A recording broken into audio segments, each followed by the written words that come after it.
غار ثور میں مکڑی کا جالا تننا اور کبوتر کے انڈے دینے کی تحقیق۔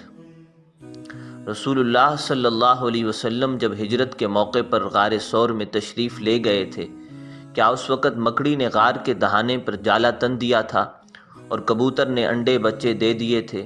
یہ ثابت ہے یا نہیں؟ اگر ثابت ہے تو یہ کیا اسی وقت اچانک ہو گیا تھا یا کبوتر نے پہلے سے گھونسلہ بنا کر پہلے سے انڈے دیے ہوئے تھے؟ نیز کیا سانپ نے حضرت ابو بکر صدیق رضی اللہ عنہ کو کاٹا تھا؟ کتب تاریخ میں مندرجہ بالا واقعات کثرت سے مذکور ہیں، لہٰذا ان شبہات کی تحقیق درج ذیل ہے۔ یہ کالم نور حسین افضل صاحب کی کتاب قلم کی قسم سے ماخوذ ہے۔ مزید ویڈیوز کے لیے ہمارے چینل نور حسین افضل آفیشیل کو سبسکرائب کر کے بیل آئیکن کو پریس کر دیں تاکہ ہماری نئی آنے والی ویڈیوز کی نوٹیفیکیشن آپ کو بر وقت مل سکے۔ ویڈیو کو لائک کریں اور دوستوں کے ساتھ شیئر کریں تاکہ وہ بھی اس سے مستفید ہو سکیں۔ نمبر 1، غار ثور کے دہانے پر مکڑی کا جالا تننا۔ نمبر 2، کبوتر کا انڈے دینا۔ نمبر 3، گھونسلہ بنانا۔ نمبر 4، سانپ کا حضرت ابو بکر صدیق رضی اللہ تعالی عنہ کو ڈسنا۔ پہلی بات، مکڑی کا جالا تننا۔ یہ بات مختلف حضرات نے اپنی سندوں کے ساتھ نقل کی ہے۔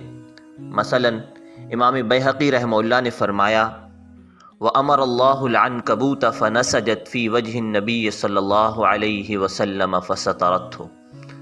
دلائل النبوہ جلد 2 صفحہ نمبر 354۔ امام بیہقی رحمہ اللہ فرماتے ہیں، اللہ تعالیٰ نے مکڑی کو حکم دیا تو اس نے نبی کریم صلی اللہ علیہ وسلم کے چہرے کو ڈھانپ دیا۔ امام بیہقی رحمہ اللہ کی یہ سند اگرچہ کمزور ہے، لیکن مختلف حضرات نے چونکہ اسے ذکر کیا ہے اور مسئلے کا تعلق احکام سے بھی نہیں ہے، لہٰذا ایسی روایت قابل قبول ہوتی ہے۔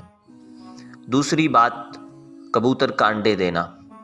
یہ بات ہمیں تاحال نہ مل سکی، البتہ یہ بات ملی ہے کہ 2 کبوتر آئے اور غار کے دہانے کھڑے ہو گئے اور نبی کریم صلی اللہ علیہ وسلم کو چھپا لیا۔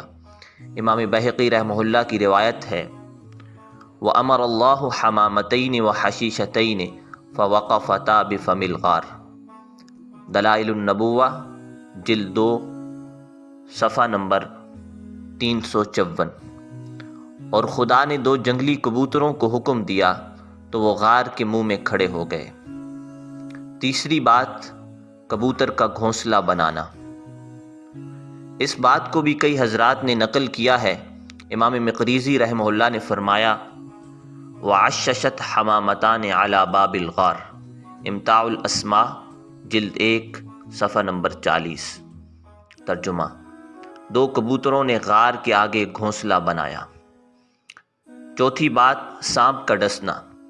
حضرت صدیق اکبر رضی اللہ تعالیٰ عنہ کو سانپ کے ڈسنے کا واقعہ امام بیہقی رحمہ اللہ نے ان الفاظ سے نقل کیا ہے: اور غار میں سوراخ تھے جس میں سانپ تھے، اور حضرت ابو بکر صدیق رضی اللہ تعالیٰ عنہ کو ڈر تھا کہ ان میں سے کوئی ایسی چیز نکلے گی جو رسول اللہ صلی اللہ علیہ وسلم کو نقصان پہنچائے گی۔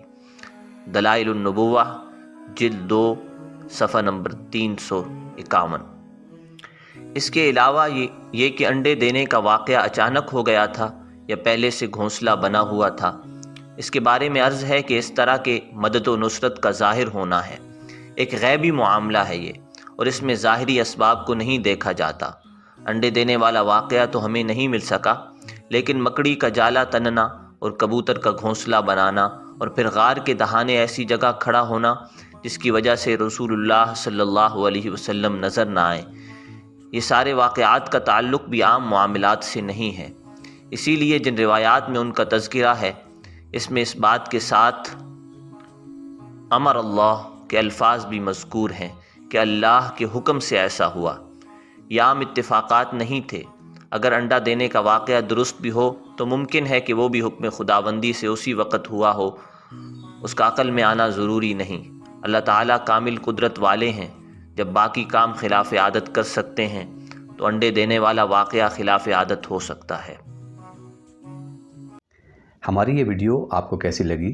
ہمیں کمنٹس کر کے اپنی رائے سے آگاہ کیجیے۔ شکریہ۔